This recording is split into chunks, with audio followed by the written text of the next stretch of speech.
네, 리얼 갓생 국룰이라는 말씀 제목을 가지고 말씀을 좀 나눠보려고 해요. 보통 갓생이라는 단어의 뜻을 보면 신을 뜻하는 갓과 그 인생을 뜻하는 생이 합쳐진 말로 남들이 보기에도 부지런하고 타의 모범이 되는 삶을 열심히 사는 사람들의 모습을 보면서 갓생 산다 혹은 나 자신에게 오늘 갓생 살았다라는 표현을 쓰고는 합니다.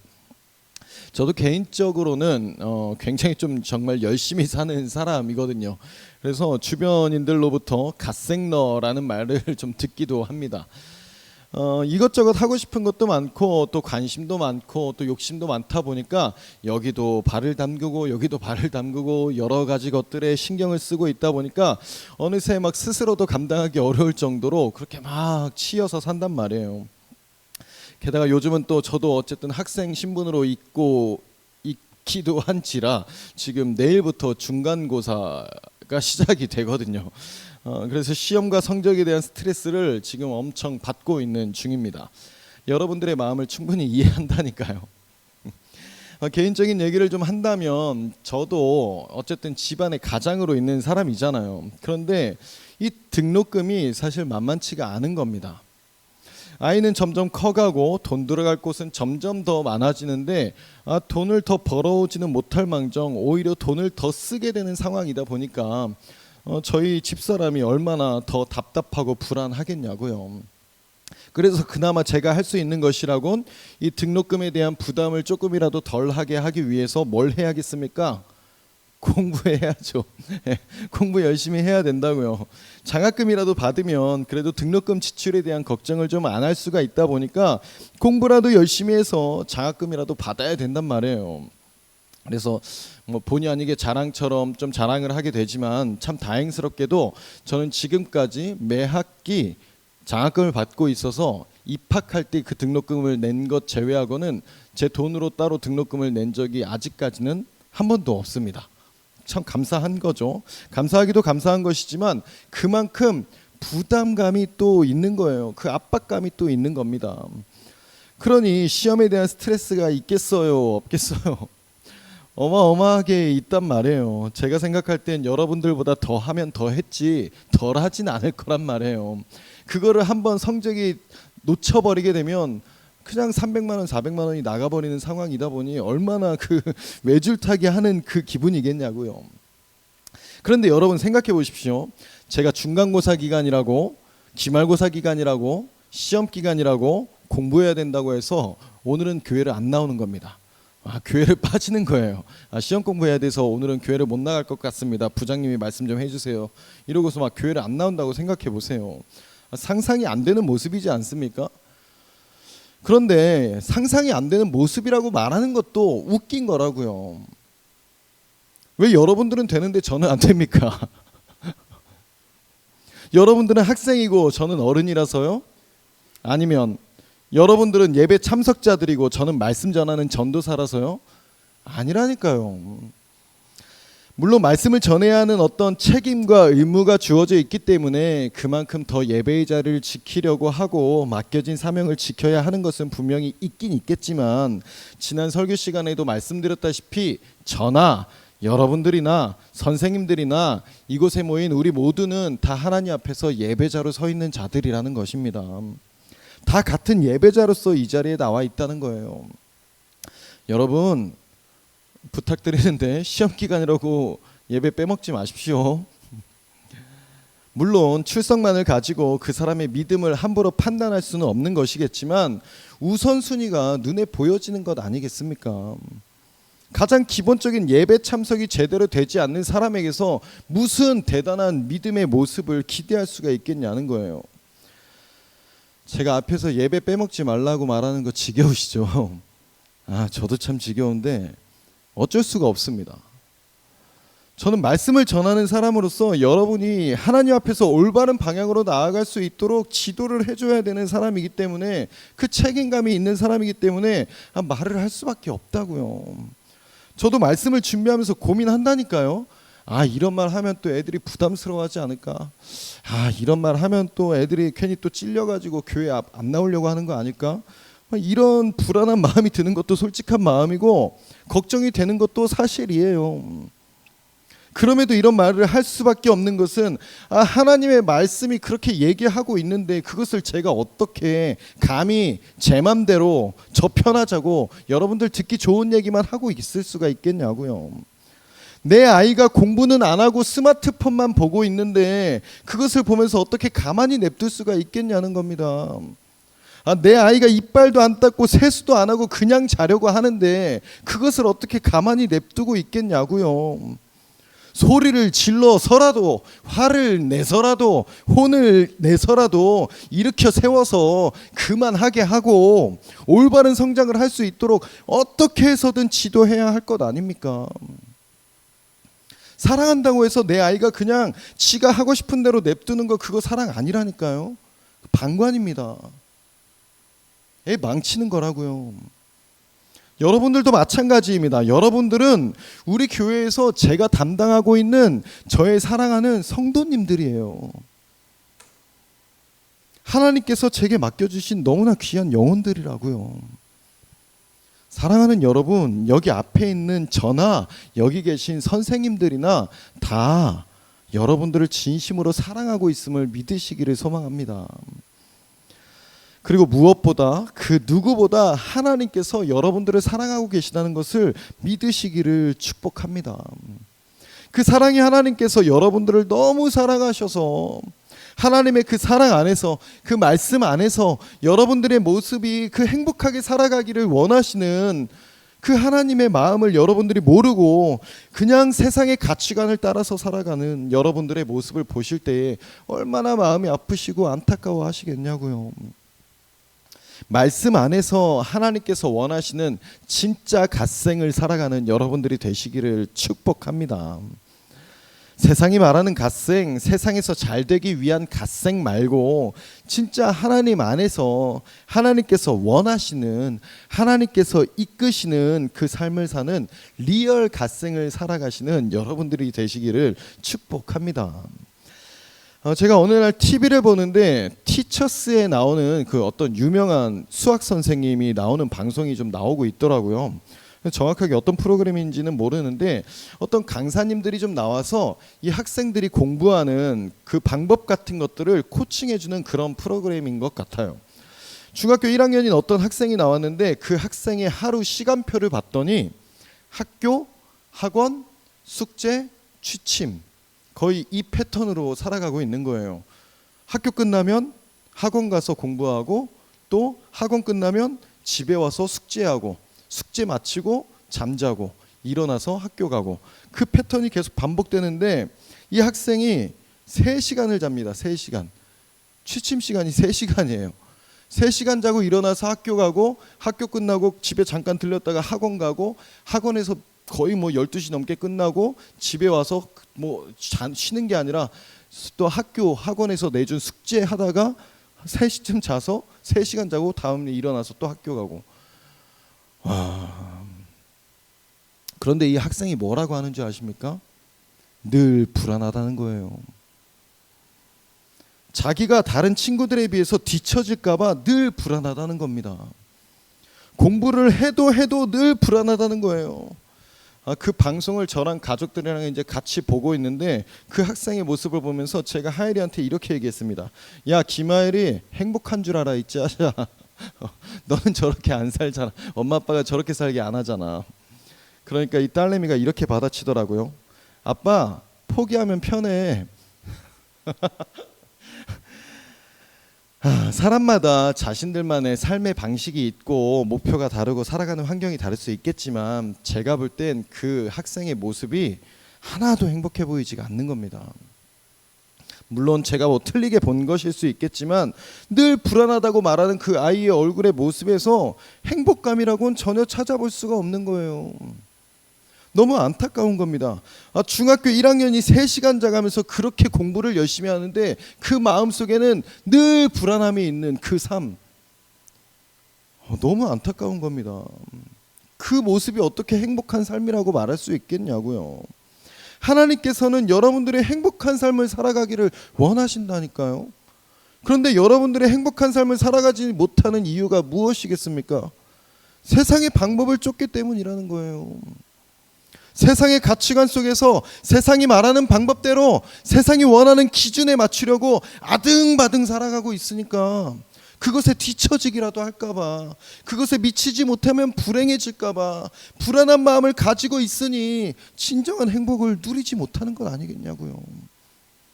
그래서 오늘 본문에 보면 모세는 이스라엘 백성들의 가나안 입성을 앞에 두고 이렇게 강조하고 있는 겁니다. 우리 1절의 말씀 함께 읽어보겠습니다. 모세와 이스라엘 장로들이 백성에게 명령하여 이르되 내가 오늘 너희에게 명령하는 이 명령을 너희는 다 지킬지니라. 명령이라는 단어가 3번이 반복됩니다. 명령하여, 명령하는 이 명령을, 여러분 명령의 뜻이 무엇입니까? 무조건 해야 된다는 거예요. 무조건 해야 된다는 겁니다. 근데 어떤 명령을 하고 있습니까? 크게 2가지 명령을 하고 있는데, 먼저 첫 번째로는 큰 돌을 세우고 석회를 발라서 그 위에 하나님의 말씀을 기록하라는 것이었고, 2번째로는 제단을 쌓고서 하나님 앞에 제사를 드리라는 것이었습니다. 왜 이러한 명령을 한 것이었는지 우리 9절과 10절을 한번 같이 읽어볼게요. 모세와 레위 제사장들이 온 이스라엘에게 말하여 이르되 이스라엘아 잠잠하여 들으라. 오늘 내가 내 하나님 여호와의 백성이 되었으니 그런즉 내 하나님 여호와의 말씀을 청종하여 내가 오늘 내게 명령하는 그 명령과 규례를 행할지니라. 너희가 하나님의 백성이 되었기 때문이라는 거예요. 하나님의 백성으로서 당연히 해야 될 행동들이라는 것입니다. 무엇이요? 말씀을 새기고 하나님 앞에 예배하는 것 말이에요. 사랑하는 여러분, 여러분들은 하나님의 백성들이십니까? 아멘. 하나님의 백성들임을 믿습니다.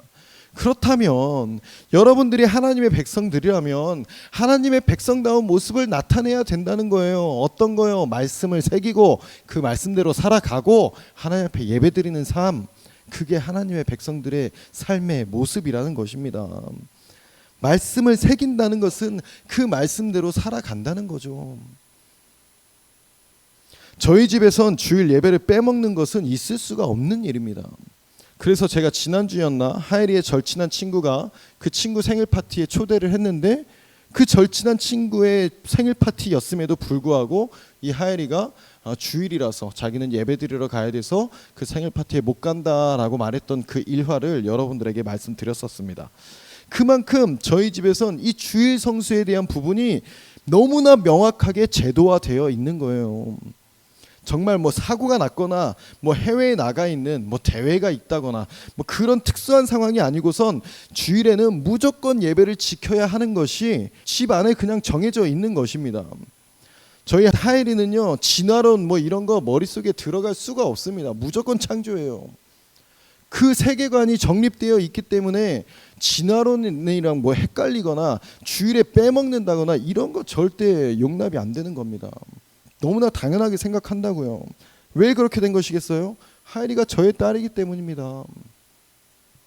그런데 이 딸내미가 만약에 다른 집 애들은 일요일에 놀러도 가고 뭐 그러는데 왜 나는 안 돼?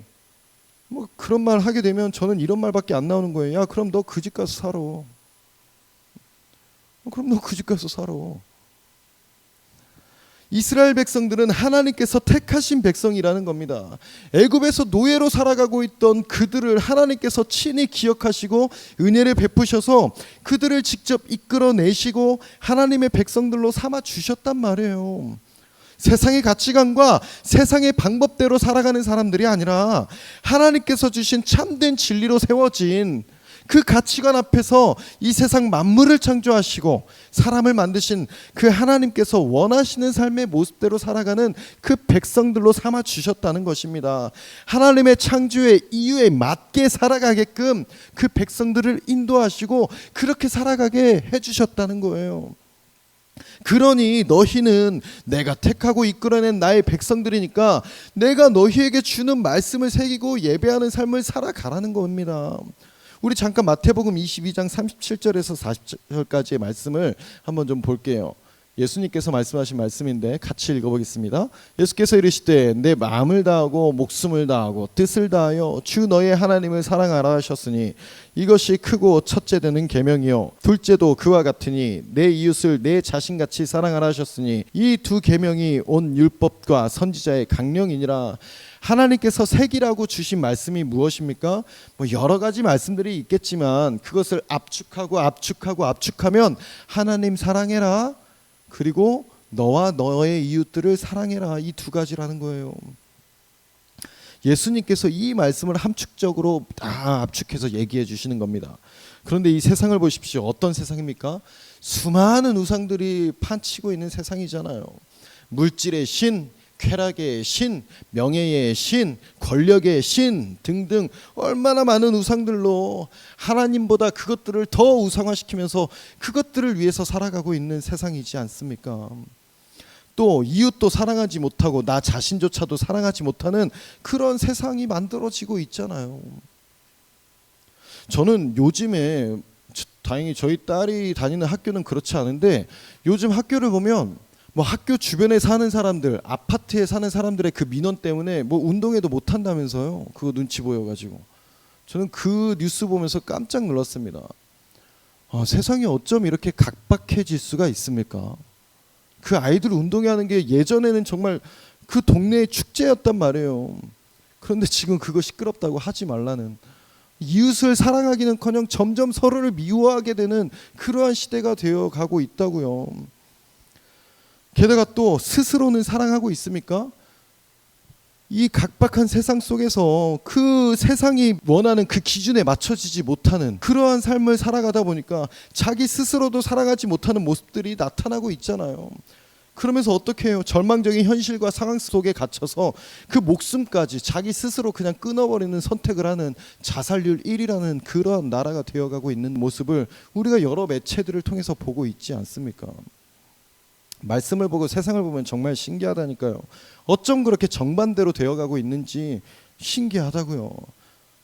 딱 하나님께서 원하시는 모습과 반대되는 모습이 세상의 모습이지 않습니까? 여러분, 하나님의 말씀이 되게 고리타분해 보이고 하지 말라는 거 많아 보이고 답답할 것처럼 느껴지시죠? 아니라니까요. 몰라서 그런 생각을 하고 있는 겁니다. 하나님의 말씀 제대로 봐보세요. 하나님의 말씀 좀 제대로 믿어보세요. 좀 제대로 들어보세요. 은혜를 경험하고 하나님의 사랑을 경험하게 되면 하나님 안에서 살아가는 그 삶만큼 행복하고 감사한 삶이 없는 겁니다.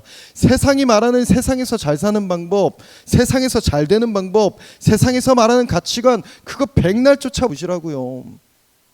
행복한 삶이 사라지나 여러분들을 더 지치고 스스로 망가뜨리게 하지 않습니까? 그런데도 불구하고 그 세상의 방법을 놓지 못하고 그거 붙잡고 살아가면서 아까 서두에 말씀드린 그 중학교 1학년 학생처럼 늘 불안한 마음을 갖고 살아가는 그 삶이 뭐가 좋다고 도대체 그렇게 살아가고들 있냐고요. 그러니까 하나님이 얼마나 답답하시겠습니까? 하나님께서 강력하게 말씀하시다 못해서 어떻게까지 하세요? 명령하시잖아요. 너무 답답하시니까 명령하신다고요. 야, 너 이렇게 해. 제가 학창시절에 연애를 한 번도 못 해봤다고 말씀드렸었잖아요. 그랬다는 것은 연애에 대해서 아예 무지했다는 거거든요. 다시 말해서 여자에 대해서 아무것도 몰랐다는 겁니다. 그러다가 제가 19살 여름쯤인가 첫 연애를 하게 됐습니다. 지금 생각해보면 그냥 흑역사로 남을 연애를 한 건데 교회 동생의 친구였거든요. 그런데 멀리 살았어요. 지금 노원에 살았던 친구인데 저는 부천에 살고 있었잖아요. 그래서 그 친구가 어떻게 부천에 친구 만나러 놀러 왔다가 저도 이제 같이 껴가지고 같이 놀게 돼서 그날 딱 처음 본 거였거든요. 그래서 그날 이후로 서로 그렇게 문자를 주고받던 사이였는데 어느 날 제가 어떤 게시판 같은 곳에서 이런 글을 본 거예요. 오늘 사귀면 크리스마스에 100일이다. 이런 글을 본 거죠. 그러니까 그날따라 무슨 용기가 났는지 그 소심한 놈이 이 친구한테 고백을 하려고 마음을 먹은 겁니다. 크리스마스에 100일 기념을 좀 하고 싶었나 봐요. 그런데 여자들이 싫어하는 그 고백의 유형들이 몇 가지가 좀 있단 말이죠. 그 여러 가지 유형들 중에 어떤 걸 싫어하냐면 문자로 하는 고백입니다. 문자 메시지로. 여러분들 싫으시죠? 생각만 해도. 그런데 제가 어떻게 고백했을까요? 문자 메시지로 고백을 했습니다. 그런데 다행히 그 친구도 저에게 호감이 어느 정도 있었는지 받아줘가지고 사귀게 된 거예요. 제가 얼마나 좋았겠어요. 인생에서 첫 여자친구가 생긴 순간이었단 말이에요. 그렇게 사귀기로 한 날 문자를 막 그렇게 주고받다가 이제 잠들기 전에 이 친구한테 제가 이런 문자를 보냅니다. 사랑해. 최악이지 않아요? 사귀기로 한 첫날에 무슨 얼굴도 한 번 본 사이에 무슨 사랑한다고 사랑해라는 문자 메시지를 보내고 있냐고요. 그 문자에 그 친구의 답장이 20년이 지났는데도 아직도 기억이 나요. 난 아직 사랑까지는 아니고 좋아해. 웃음 땀. 이 문자가 이렇게 답장으로 온 거예요. 당신 그게 그렇게 서운한 거예요. 난 사랑한다고 하는데 좋아해라고 대답을 하니까 지금 생각해보면 헤어져라고 답장 안 온 게 얼마나 다행인지 몰라요. 그러고선 한 일주일인가 뒤에 사귀고서 이제 처음으로 이제 멀리 사니까 바로 만나지 못하고 일주일이 지나고 나서 이제 처음으로 그 얼굴을 보러 딱 갔습니다. 첫 데이트를 하기 위해서 부천에서 노원까지 전철을 타고서 1시간 반을 걸려서 거기까지 찾아간 거죠. 자, 그렇게 만나서 간 대망의 첫 데이트의 그 식사 장소가 어디였냐면 김밥 천국이었습니다. 왜냐하면 당시에 저에게 김밥 천국은 가성비 최고의 레스토랑이란 말이에요. 값도 싸죠. 종류도 많죠. 그리고 입에 익숙하죠. 제 나름대로는 최고의 레스토랑을 간 거라고요. 그리고 어떻게 또 시간을 간 건지 모르겠는데 이제 헤어질 시간이 슬슬 다가왔습니다. 나름대로 본 건 있어서 그 친구의 아파트 집 앞까지 이제 딱 데려다 준 거예요. 그렇게 데려다 주고선 근데 또 전철을 빨리 타러 가야 되잖아요. 1시간 반 정도가 걸리니까. 그래서 안녕 들어가 하고선 바로 뒤돌아서 막 뛰어갔습니다. 전철역으로. 아마 지금 같으면 들어가는 모습을 다 지켜보고 아파트 엘리베이터가 올라가는 걸 보고 이 아이의 방에 들어가는 창문을 보고 창문이 불 켜지는 것을 딱 보면서 방에 잘 들어갔구나 이런 스윗한 멘트도 같이 날려주고 그랬을 텐데 19 당시에 연애를 한 번도 못 해본 제가 뭘 알았겠냐고요. 그런 우당탕스러운 연애를 한 1년 정도 1년도 못 가서 헤어지게 됐는데 아무튼 그 19 당시에 종민이는 그런 행동들이 왜 뭐가 잘못된 건지 모르는 겁니다. 만약에 제가 지금 타임머신이 있다면 그 타임머신을 타고 이 19살의 종민이에게 가서 뭐가 문제인지 너 이거 잘못된 거야. 너 이거 잘못된 거야. 너 그렇게 하면 안 되는 거야. 이런 얘기를 해줘도 그 19살의 종민이는 들어도 모를 거라고요. 왜? 왜 문자로 고백하는 게 왜? 왜? 연인들끼리 자기 전에 사랑한다고 해야 되는 거 아닌가? 왜 그게 왜 잘못된 건데? 왜 김밥 천국이 왜 김밥 천국 최고인데 나에겐 왜 헤어졌으면 빨리 돌아가야지 왜 거기서 서 있어야 되는 건데 이러고 있을 거라고요. 그럼 그 말귀도 못 알아먹는 그 19살 종민이에게 이 40살 종민이는 뭐라고 해주겠냐고요. 어떻게 해야겠냐고요. 명령해야 되는 거예요. 그거 뭐 알려주고 뭐 할 그게 아닙니다. 그냥 명령해야 되는 거예요. 야 하지 마. 문자로 고백하지 마. 야 김밥 천국 가지 마. 사귀자마자 그날에 사랑한다고 하지 마. 그런 거 하지 마. 야 집 앞까지 데려다 주고서 그냥 막 뛰어가지 마. 그러는 거 아니야. 그거 매너 아니야. 하지 마. 이렇게 할 거 아니에요. 명령한다고요. 하지 말라고. 못 알아들을 땐 명령이라도 해서 못하게 하고 나중에 시간이 지나면 왜 하지 말라고 한 것인지 깨닫는 때가 올 거란 말입니다. 그러니까 그 전까지는 명령을 해서라도 못하게 해야 된다고요. 하나님께서는 이스라엘 백성들이 행복한 삶을 살기를 원하셨습니다. 그래서 명령하시는 거예요. 내 말씀을 새기고 내 말씀대로 살아. 예배 드려. 왜요? 그것이 인간에게 있어서 가장 행복한 삶을 살아가는 방법이고 모습이기 때문이라는 겁니다. 그래서 하나님께서는 또 친히 그렇게 살았을 때 너희가 어떻게 될 것인지에 대해서도 말해 주신단 말이에요.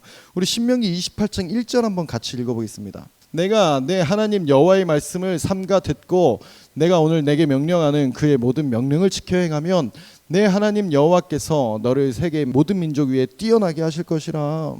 하나님의 말씀을 듣고 행하면 어떻게 된다고요? 세계 모든 민족보다 뛰어나게 해 주시겠다는 거예요. 또 28장 10절도 한번 볼게요. 같이 읽어보겠습니다. 땅의 모든 백성이 여호와의 이름이 너를 위하여 불리는 것을 보고 너를 두려워하리라. 땅의 모든 백성들이 하나님께서 택하신 자녀인 것을 보고 두려워할 것이라는 거예요. 세상 사람들이 함부로 대하지 못하게 해주겠다는 겁니다. 어떻게 했을 때요? 하나님의 말씀을 지켜 행하면 하나님께서 약속하신 그 모든 복을 내려주시겠다는 겁니다. 세상의 방법대로 공부 열심히 했을 때, 세상의 방법대로 돈 많이 벌었을 때, 세상의 방법대로 높은 위치에 올라갔을 때 해주겠다는 게 아니라 하나님의 말씀대로 살았을 때 이러한 복을 내려주시겠다고요. 충만하게 채워주시겠다는 것입니다. 이 말씀이 저와 여러분들에게 임하기를 축복합니다. 하나님의 말씀을 새겨서 그 말씀대로 행하고 하나님께 예배드리는 그 삶을 살아가는 자들에게 하나님은 이러한 복을 주시겠다는 거예요. 그러한 자들이 하나님의 복을 받아 누리는 하나님의 백성들이라는 것입니다. 이것이야말로 리얼 갓생 아니겠냐고요. 복된 삶을 살아가길 원한다면 말씀대로 살아가야 한다는 것이 국룰이라는 것입니다. 하나님의 말씀대로 살아가는 것이야말로 리얼로 갓생을 살아가기 위한 국룰이라는 거예요. 사랑하는 여러분, 이제 이스라엘 백성들은 그 약속의 땅을 들어가는 것을 앞에 두고 있었습니다. 그러한 상황 속에서 하나님께서는 명령하시는 거예요. 왜 이런 명령을 강력하게 하셨다는 겁니까? 그곳에는 잘못된 가치관을 가지고 잘못된 삶의 방식대로 살아가는 사람들이 있었기 때문입니다. 잘못된 문화가 퍼져 있었다는 거예요. 세속적 가치, 세속적 문화가 자리 잡은 곳에 하나님께서 택하신 이 거룩한 백성들이 들어갈 것을 앞에 두고서 그 정체성을 다시금 확립시켜 주시는 겁니다. 그곳의 사람들은, 얘들아, 그곳의 사람들은 바알이라는 신을 섬기고 있어. 풍요를 바라는 신을 자신들이 만들어서 그런 신을 섬기고 있어. 그런데 얘들아, 그거 가짜야. 풍요는 그들이 만들어낸 바알신이라는 그 신이 주는 게 아니야. 가짜가 주는 게 아니야. 생사와 복을 주관하는 신은 나밖에 없어. 그곳에는 만몬이라는 잘못된 신을 섬기고 있어. 얘들아, 물질을 최고로 여기고 더 많은 물질을 얻기 위해서 잘못된 행위들을 하고 있어. 아니야 얘들아, 그거 가짜야. 물질이 전부가 아니야. 얘들아, 너희들의 필요를 내가 다 알아. 너희들이 필요할 때 이른 비와 늦은 비 내가 내려줄 거야. 내가 알아서 다 해줄 거야. 곡식들이 자랄 거야. 열매들을 맺힐 거야. 다른 가짜들한테 속지 마. 내가 다 알아서 해줄 거야. 얘들아, 너희는 나의 백성들이야. 너희는 저 땅에서 잘못된 것을 따르며 살아가는 자들과는 다른 자들이야. 걱정하지 마. 불안해하지 마. 두려워하지 마. 저들이 하는 거 하나도 하지 않아도 너희는 내가 보호하고 내가 이끌어가고 내가 도와줄 거야. 그들이 하는 거에 떨지 마. 불안해하지 마. 내가 채워줄 거야. 내가 말한 것들을 새기렴. 이 아빠가 함께 할 거야. 하나님께서는 이스라엘 백성들에게, 아니 지금 이 시대를 살아가고 있는 저와 여러분들에게 이 말씀을, 이 사랑의 음성을, 이 사랑의 메시지를 들려주고 계시는 겁니다. 돌판에 새겨서 산 위에 세우라는 것은 다른 것이 아닙니다. 내가 그 하나님을 잊고 살아갈 때에 눈을 들어서 산 위에 세워져 있는 그 돌판에 하나님의 말씀을 보라는 거예요. 다시금 나의 정체성을 생각하라는 겁니다. 제사를 드리라는 것은 다른 것이 아닙니다. 예배를 통해서 그 정체성을 다시금 회복하라는 거예요. 하나님과의 관계를 지속하라는 겁니다. 그렇게 하나님과의 관계가 지속될 때 사람과 사람들의 관계도 이어질 수 있다는 거예요. 화목할 수 있다는 것입니다. 하나님과의 화목이 사람들과의 화목으로 이어진다는 거예요. 그것을 화목하게 하기 위해서 예배를 드리라는 거예요. 하나님께서는 예배를 통해서 그 화목의 관계를 지속하겠다는 것입니다. 기억하십시오. 세상이 말하는 방법대로 살아가는 갓생은 불안을 가져다 주지만 하나님께서 말하는 방법대로 살아가는 갓생은 평안을 가져다 줍니다. 삶을 살아가다가 지치고 힘들 때, 쓰러지고 넘어질 때 눈을 들어서 그 새겨진 말씀을 바라보십시오. 너를 지키고 있는, 너와 함께 있겠다고 약속한 하나님의 언약의 말씀을 기억하고 일어서라는 것입니다. 하나님께서 지켜주시겠다는 거예요. 예배의 자리를 통해서 회복시키시겠다는 겁니다. 사랑하는 여러분, 세상에 물들지 마십시오. 우리는 우리가 세상을 물들여가는 사람들입니다. 믿음으로 살아가는 자들의 모습을 나타내 보여야 하는 자들임을 기억하십시오. 그렇게 믿음으로 승리하며 살아갈 때에 하나님께서 여러분들의 삶을 통해서 모든 민족의 모든 사람들보다 뛰어나게 하실 것이며, 땅의 모든 백성이 하나님께서 저와 여러분들과 함께 하시는 것을 바라보게 하심으로 여러분들을 두려워하게끔 그 영광을 나타내실 것입니다. 그러한 삶을 살아가는 저와 여러분들의 삶이 되기를 주님의 이름으로 축복합니다.